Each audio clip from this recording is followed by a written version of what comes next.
guest, Jason Mott, whose debut novel, The Returned, is coming out from Harlequin Mira in September? August 27th. August 27th. August 27th. Okay, all right, August 27th, mark your calendars. So I just have a few questions for you about the book. I'm about halfway through and I'm really enjoying it. Terrific, always good to hear. Yeah, so I would like to ask you, you have said The Returned is about what happens when dead people all over the world are suddenly turning up alive and healthy and well again. And you have said that the inspiration for the book came from a dream that you had. Is that right? Yes, that's exactly right. Both of my parents have passed away. My mother in 2001, my father in 2007. So in the summer of 2010, I had this dream that I came home from work and found my mother sitting at the kitchen table waiting for me. Okay. So her and I sat down together and we just talked about all the things that have happened in the last decade since she passed away. It was this really warm, cathartic kind of moment, get to be with my mother again. And, when I woke up, it felt really realistic. I almost expected to find her sitting in the living room. Okay. But of course, she wasn't. So I talked to a friend of mine about it a few weeks later, and he said, well, would it be really interesting if that actually happened? What if it wasn't just her? And that was really the start of The Return. That was how things got going. Well, so the book deals with a number of, I would say, religious, spiritual questions. Is that something that you sort of set out to talk about, or did it just sort of happen naturally as you were writing the story? The characters kind of dictated that, based off of a few characters, just reminiscent of people that I know in the area, people that I know in the South is kind of reminiscent of the Bible Belt. So right. It was just mixing people together, and the characters kind of developed their own stances on religion and spirituality. Yeah. You got this couple, Harold and Lucille, and Harold is almost an atheist. He's just very suspicious of anything religious. Right. Whereas Lucille is this very faith-driven woman, and the two of them have a marriage together. So those are just the two dynamics that we like to work with. Right.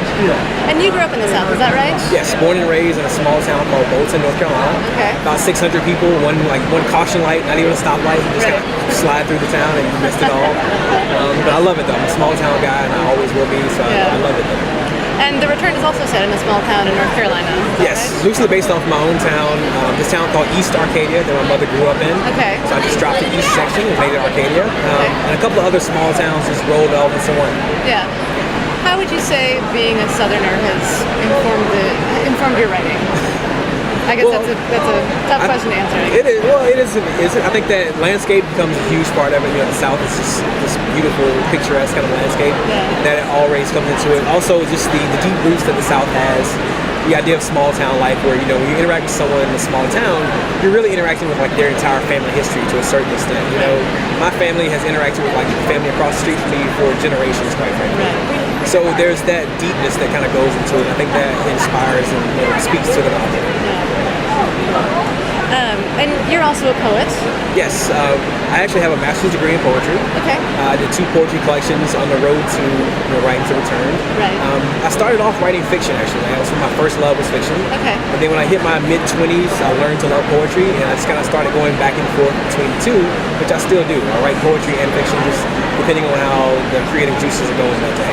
So you've been writing fiction all along? Yes, completely the entire time. Okay. Does it feel different writing poetry and writing fiction? Are they? Yes and no. For me, the two inform one another. The poetry tends to be very narrative driven. I'm a big fan of the old classic eddas and sagas like the North Countries. Right. So this idea of poetry being this large tale that you tell, I think that for my poetry that speaks to that.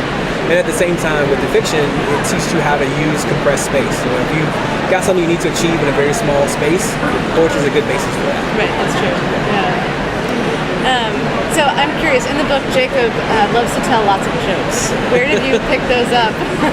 Because I've always been a sucker for the little Laffy Taffy jokes. Those really horrible, the most horrible jokes that you can find are the ones I love the most. Even to this day, I laugh at the worst jokes. I'm the only person in the room laughing at it. And so I just wanted to have a character that really loved that as much as I did. And I thought that was a great thing for that character to have. Yeah, I've really been enjoying that. That's terrific, terrific. And you're publishing the book with Harlequin. Yes. And they are Harlequin Mira. Right. And that Harlequin is generally best known for their romance novels, but that's not really a focus of your book. So how did you decide that Harlequin would be a good fit for your book? It was actually at my agent's kind of inclination. We talked about it a lot. She knew kind of Harlequin's agenda. They wanted to kind of get more into upscale literary fiction. Right. So her and I just discussed it for a while, and she decided it would be a really good fit. And I trust her implicitly. So when she said Harlequin's the way to go, Harlequin Mira is the way to go, I signed on, and and it's been wonderful ever since. Like they've been kinder and more wonderful than I ever dared imagine. So it's been a terrific trip. Oh, great. I just have one more question for you. Sure. The return has been it's been optioned for a TV show. Is that right? Yeah, it's actually been picked up. It was optioned last year, and they shot a pilot back in March. The pilot went before the network execs in May, early May. That's the time when they choose what shows to pick up for the next season, and it got picked up. Like it went before the exec, and from what I understand, the quote was that it was his favorite of all the pilots that came across. That's fantastic. Aaron Zellman, who wrote the screenplay, wrote the pilot. I read the screenplay. It's really wonderful, really well done. So I was very excited. I'm still very excited. They changed the name to Resurrection, which I'm totally okay with. Okay. But other than that, it's the same characters, same small town, same type of phenomenon. Yeah. And I really look forward to seeing what they do. Have you been involved in the project much yourself? Mostly in the consultation role. I talked to them a few times, but for the most part, they're doing all the heavy lifting, and I'm totally okay with that. Like, they're good at what they do, and I respect that, so I let them do what they do. All right, great. Well, Jason Mott, thank you so much for talking with us. Thanks for having me. Cool. Enjoy the rest of your show. Will do. Thank you. Thank you.